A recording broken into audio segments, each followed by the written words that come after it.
ஹாய்ங்க. நான் செஞ்ச பூண்டு சட்னி எப்படி இருக்குதுன்னு பார்க்கலாம். கடாயில் கொஞ்சோண்டு எண்ணெய் ஊற்றிட்டு பூண்டு ஒரு கப் அளவுக்கு நம்ம உரித்து எடுத்துக்கினா போதும். நம்மளுக்கு அந்த துவையல் எவ்வளோ வேணுமோ பூண்டு ஊறுகாய் அந்த அளவுக்கு நம்ம பூண்டு எடுத்துக்கினா போதும். அது ஓரளவுக்கு கொஞ்சம் பொன்னிறமாக வதங்கிடுச்சுன்னா ஓரளவுக்கு வதங்கிச்சுனாவே போதும்.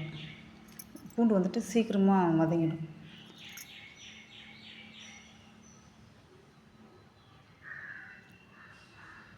இதுக்கு மேலே கொஞ்ச நேரம் விட்டோம்னா கருகிடும். அதனால் இந்த அளவுக்கு வதங்கினாவே போதும். பூண்டு தக்காளி வந்துட்டு முழுசாக போட்டு கொஞ்சம் நல்லா வதக்கிட்டு அது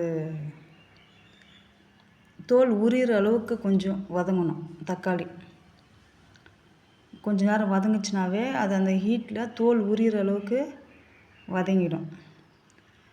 வதங்கிச்சுனாவே இந்த அளவுக்கு வதங்கிச்சுனாவே போதும்.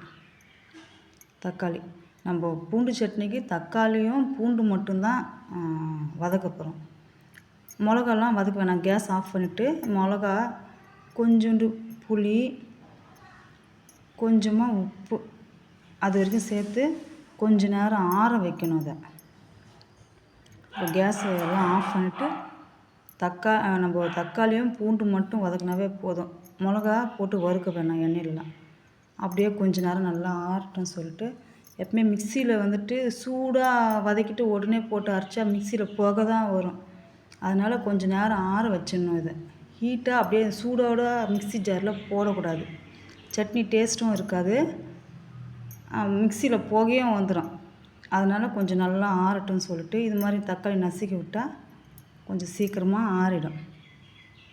நல்லா ஆறட்டும் அப்படின்னு தான் நம்ம அரைக்கணும். அப்புறம் வந்துட்டு தாளிப்புக்காக மறுபடியும் கடாயில் கொஞ்சோண்டு எண்ணெய் ஊற்றிட்டு கொஞ்சமாக ஊற்றினாவே போதும். இது நம்ம கொஞ்சம் நிறைய அரைச்சிட்டு கொஞ்சம் 4 படை வச்சுருக்கணும்னு சொன்னால் அப்போ நிறைய எண்ணெய் ஊற்றி தாளிச்சிட்டு ஒரு டப்பாவில் போட்டு ஃப்ரிட்ஜில் வச்சிட்டா நல்லாயிருக்கும். நம்ம கொஞ்சம் தான் அரைக்கிறோன்றதுனால கொஞ்சோண்டு எண்ணெயே போதும். தாளிப்புக்கு வேறு ஒன்றும் வேணாம். எண்ணெய், கொஞ்சோண்டு கடுகு, கருவேப்பிலை அவ்வளோதான். அது வரைக்கும் போதும்.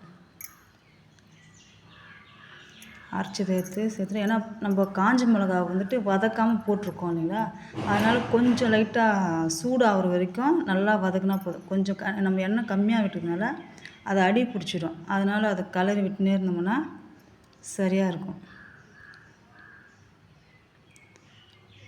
கொஞ்சம் லைட்டாக வதங்குச்சுனாவே போதும்.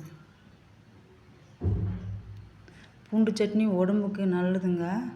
பசங்க வந்துட்டு நம்ம காரக்குழம்புலையோ ஒரு சட்னிலையோ எதுலையோ ஒரு குழம்புல பூண்டு முழுசாக போட்டால் அந்த பூண்டு கருவேப்பிலை எல்லாம் எடுத்து தான் வச்சுருவாங்க. இந்த மாதிரி சட்னியாக அரைச்சி வாரத்தில் ஒரு நாளைக்கு குழந்தைங்களுக்கு கொடுத்தா கூட நல்லது. கேஸ் ட்ரபிள் ப்ராப்ளம்லாம் சரியாகும். பூண்டு உரிச்சு சுட்டு கூட முழு பூண்டை சுட்டு கூட சாப்பிடலாம். இது மாதிரி அரைச்சி துவையலாக அரைச்சி நம்ம பசங்களுக்கு தோசைக்கு, இட்லிக்கு அந்த மாதிரி ஊட்டினோம்னா குழந்தைங்களும் சாப்பிடுவாங்க. இப்போ என் பையன் சாப்பிட்றான்.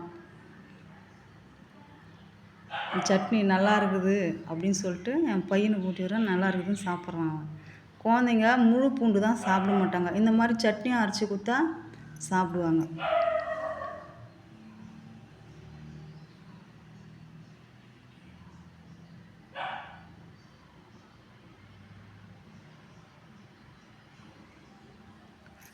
இதுக்கப்புறமா கொஞ்சோண்டு எண்ணெய் ஊற்றி கடுகு போட்டு ஒரு தாளிப்புக்காக தாளித்து அது மேலே ஊற்றி விட்டேன்.